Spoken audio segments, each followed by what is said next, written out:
Good morning. Everything has grown so much in the last couple days. I kind of woke up this morning, looked out the window, and realized that all the leaves are really coming in now, and everything looks so green. I love it. So came out here to do quick morning chores. Watered in the greenhouse, watered in the little plastic house, checking on some of the plants. I need to trim up some more of the tomatoes. Figured it's just so gorgeous this morning that I would turn the camera on.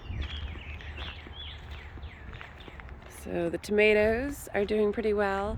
Even with the high wind, the stakes helped a lot. So we're still working on figuring out the exact layout of the lower and lean trellis and what lumber we're going to use for it. We really wanted to use lumber off our own property, but we need to make sure that it's not going to just rot right away. So we're working through some options on that. And the onions are really taking off in this bed. Over here, I do need to plant some more lettuce and maybe even some more beet greens. I love beet greens. But I do have the carrots and parsley and celery and spinach, lettuce, and we have these beet greens here. And then the onions are all doing really well in this bed. This was going to be tomatoes, but I have 80 tomatoes and I don't need this bed. So this trellis will probably come out. And I might do, I can't decide yet. So this is a TBD bed. If you have suggestions of what you think should be in this first low bed, let me know. I try to do things that need the extra height or that I want to have very close. You know, it's the first bed or now it's the second bed, but the first bed when you walk to the garden, besides a monster tomato bed. Over here, this one has the 2-ounce slicers. There's an orange, which was the clementine, and then the Mountain Magic. Mountain Magic we did last year. The clementine are new. I put some celery in this bed too. I transplanted the alyssum over here. Onions all the way around. Got some really gorgeous red onions that I planted in on Sunday night or Sunday afternoon. So excited about that. So I still have some space in the center here that I can add, and I'll probably add some flowers in here as well. This one has the, actually these next two have the San Marzanos, and I've crowded these because I'm going to do lower and lean on, well, I'm going to do lower and lean on these too, but I've crowded the pastes to do lower and lean in this bed, and I might do cages in that bed. They're indeterminate paste tomatoes, the San Marzanos. I've never grown them before. And I thought it'd be kind of interesting to do a side-by-side comparison of doing them on lower and lean versus doing them and letting them be kind of more bushy, but I'll still keep them trimmed. So TBD on that, but let me know what your thoughts are. I still have space in the center here, and I still have space for onions all the way around the edge. I do like to do the onions around the edge because we have lots of bunnies. And actually, 2 more little baby bunnies just almost ran over my feet. So I don't mind the bunnies. We live in, a dead-end property with 17 plus acres. We're gonna have wildlife. And so some of the controls I do is I plant extra things of everything I want. And then I also try to border them with things like onions to try to keep them at bay a little bit. I did put some stock and ageratum in these 2 beds here, and some more onions in the centers back there, and that one already has a border, so it's just this one I started too, and I got too tired the other night. On the edge of this bed, I have put ageratum, alyssum, both purple and white, and celery. First time growing celery from seed, so interested to see how that goes. So these are the little transplants. They seem to be actually doing all right. But overall, the tomatoes look fine, look great. Looks like I need to retie up this one. I can't wait to get the trellis stuff all set up. These ones I should be able to get set up sooner than later. Trying to take some time off later this week.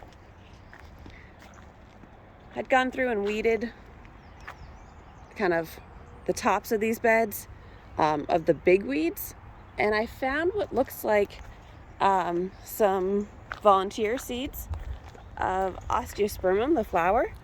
So I left a couple and I tried to transplant a couple. I didn't grow any from seed this year. Last year the seeds were like $1 a seed, and I was like, oh, I liked them. I tried to save my own seeds. I've yet to start those, so it'll be interesting if that really is what I think it is. These are potatoes. So no movement yet. Got the straw on there well. I don't expect to see much life out of this bed for probably another 2 weeks would be my rough guess. But you never know, the warm temps might speed that up. Jace was able to fix the supports in this bed on top of that long bed that I showed you guys before. So we were adding a second support to each of these 8-in-1 tall beds here in the middle, and then we have one on the second up from the bottom, or third up. Sorry, third up. It's just the mulch is covering it. So with that, that'll allow it to not have such a kind of a light bow out from it. Partly it's the way we filled it with dirt, I'm guessing. It could have a little bit to do with the fact that we do get a hard freeze here in north central Mass. So this entire bed was an ice cube, basically. The garlic over here is doing all right. Seems to have done better now that we put the straw on. It was having a lot of yellowing on the ends of the leaves.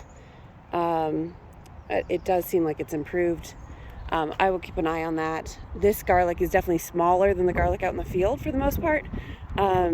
So something to watch, but kind of expected considering it got dug up by those turkeys.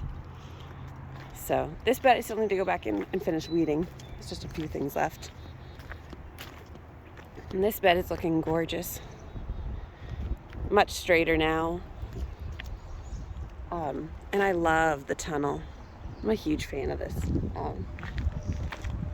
Jay had to have it, and I'm so glad. I was trying to talk him out of it last year, but it is really cool, and I can't wait to have it fully covered this year, much earlier than last year.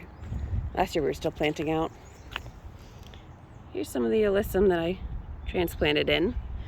This whole side is pretty much planted for now, for the early season. I will probably wait until the peas start flowering, and then I'll start planting the beans behind the peas.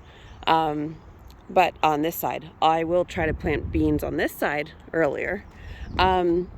We have the beet greens, ageratum, alyssum, onions, the peas.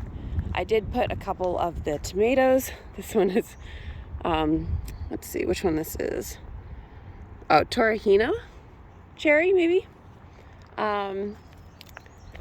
This is one of the ones I think is the osteospermum volunteer. This is a Valentine F1. I believe that is also, oh, and this one's the same back here for tomatoes. I believe both of those are cherries. So overall though, it's just a gorgeous morning.